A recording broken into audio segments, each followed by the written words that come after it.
চাচির সাথে পর্দা আছে? চাচির সামনে যাওয়া জায়েজ আছে?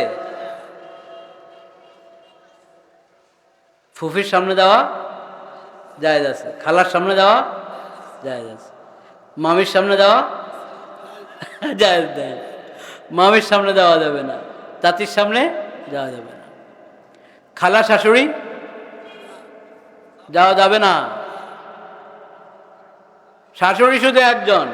শাশুড়ি কজন? একজন। আপনার স্ত্রীর মা, উনি হলেন শাশুড়ি। আর যত বলেন এই শাশুড়ি সে শাশুড়ি, এগুলো হলো বাঙালি শাশুড়ি। কিতাব কোরআন এগুলোর শাশুড়ি বলে না। একটা দূর সম্পর্কে আত্মীয়তা আছে, সেটার হক আদায় করেন, আপনি খোঁজ খবর নেন, সহযোগিতা করেন, দোয়া করেন। কিন্তু শাশুড়ি বলে যে মনে করবেন যে আমার বিশেষ আত্মীয় হয়ে গেছে, এখন সামনে যেতে পারবো, এই ধারণা ঠিক?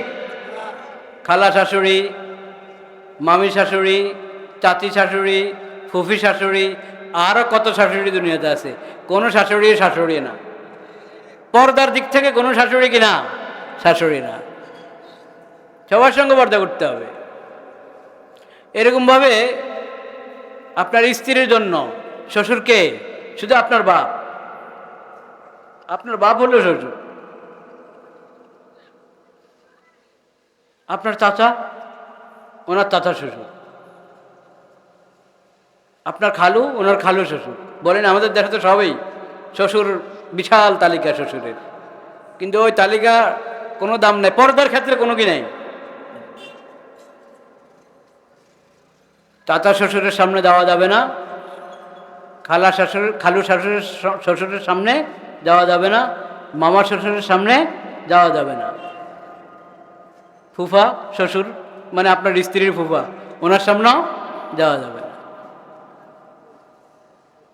দেওর স্ত্রীর জন্য, আপনার স্ত্রীর জন্য বাসুর বলেন আর দেওর বলেন, এসব হলো হাদিসের ভাষায় হলো আল হামু। আল হামু, হাদিস শরীফে রাসূল করিম সাল্লাল্লাহু আলাইহি ওয়াসাল্লাম বলেছেন আল হামু আল মাউতু। আল হামু আল মাউতু, যে তোমার স্বামীর দিক থেকে যারা তোমার আত্মীয়, মানে তার ভাই, তার বড় ভাই, তার ছোট ভাই, সে বড় ভাই হলে সবই তো তার ছোট হবে, না সে ছোট হলে তার সব বাকি সবাই কি তার বড়। তোমার স্বামীর আপন ভাইরা কেউ তোমার স্ত্রীর জন্য কিনা মাহরম না।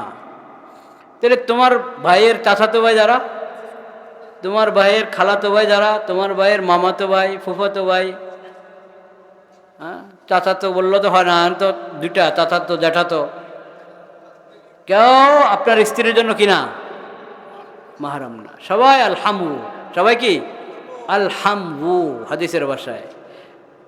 তোমার স্বামীর মাধ্যমে তার যত ছোট বড় ভাই আত্মীয় হয়েছে তোমার, এরা পর্দার আত্মীয় না, এরা, এদের সঙ্গে পর্দা করা কি ফরজ, পর্দা করা ফরজ।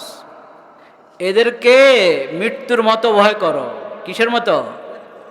আল হামু আল মাউতু। দেওয়ার আর বাসুর এই ধরনের যা আছে এরা সবাই হলো মৃত্যু, মৃত্যুর মতো বলেন রাসূলুল্লাহ সাল্লাল্লাহু আলাইহি ওয়াসাল্লাম, এরা সবাই কি মৃত্যু,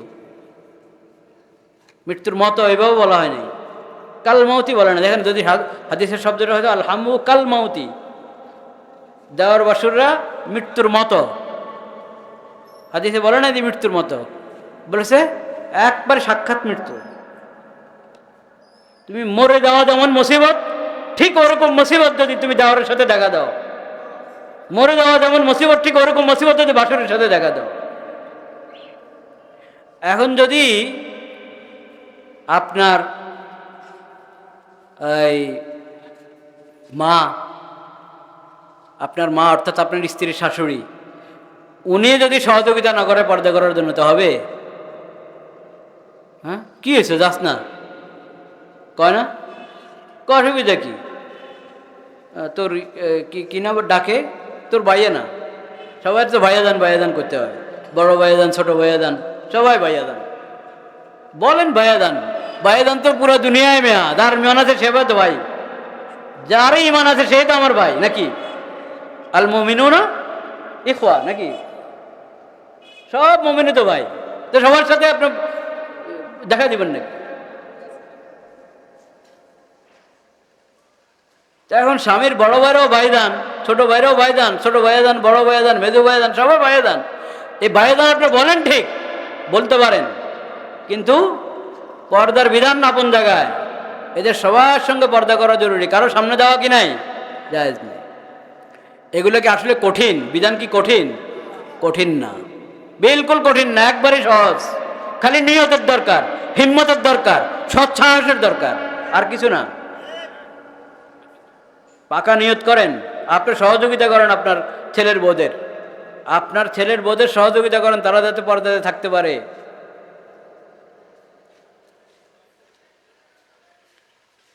একবারেই সহজ।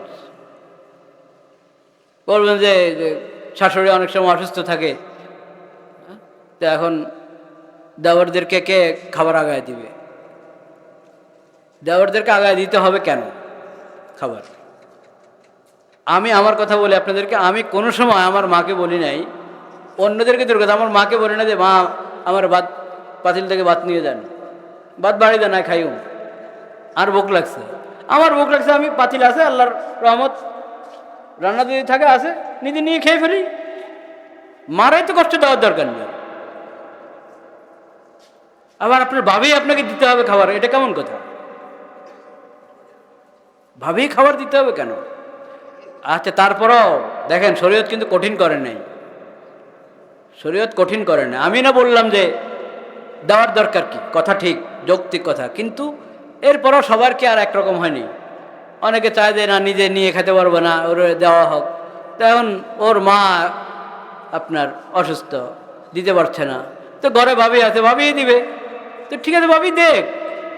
ভাবি খাবার প্রস্তুত করে, দস্তরখান প্রস্তুত করে, রান্না করে চলে যাক, আরেক কামরায় ওর কামরায় ঢুকে যাক, প্রস্তুত করে দস্তরখান বিছিয়ে গেছে, সে সরে গেল, বাস তুমি যাও, সালাম দিয়ে আওয়াজ করে সামনে যাও, দস্তরখান প্রস্তুত, তুমি খাও। আচ্ছা, আরেকটা আছে আচিনার কামরা, সামনের কামরায় বসে খাবা, তো মাঝের দরজাতে পর্দা লাগানো আছে, তো ঠেলে ঠেলে বাসনগুলো দাও ওইদিকে, পর্দার আড়াল থেকে বাসন পেলা দিয়ে দাও ওইদিকে, সে ওইদিকে বসে খাবে। মানে ইচ্ছা করলে সবই সহজ, শুধু নিয়তের দরকার। এই যে পর্দার বিধানকে কেন যে এত হালকা মনে করি আমরা অনেকে, নিশ্চয়ই এই এলাকা হবে না এরকম, কারণ এটা তো দেখি সব দিকে কত মাদ্রাসা, মাশাআল্লাহ, আলেমুল আমাদের দেশ, নিশ্চয়ই এখানের মাস্তুরাত পর্দা লঙ্ঘন করেন না, পর্দা করে চলেন, এবং সবাই পুরুষরা সহযোগিতা করে থাকেন, এরকমই হবে ইনশাআল্লাহ। আল্লাহ তাআলা সবাইকে তৌফিক দান করে। তো আমি বললাম আমিলুস সালিহাত, মানে মুক্তি পাওয়ার জন্য, সফলতার জন্য 4 গুণের দ্বিতীয়টা কি? নেক আমল। এই নেক আমল করণীয়টা করা, বর্জনীয়টা কি? বর্জন করা। এটা মনে রাখতে হবে। হকের উপরে থাকতে হবে সবসময়। এটা বড় পরীক্ষা, অনেক পরীক্ষা আসে হকের উপরে থাকার ক্ষেত্রে। মানুষ যতক্ষণ নিজের মনের মতে হককে পায় তখন সহজে মেনে নেয়। হক যখন নিজের মনের বিরুদ্ধে যায় তখন আর সহজে মানতে পারে না। মন হকের ফয়সালা যা আমার মনেও চায় তা, তাইলে তো হক মানা অনেক সহজ। তখন কি হক মানে না মানে এটার পরীক্ষা হয়? পরীক্ষা কখন হয়? পরীক্ষা হয় তখন যদি বলেন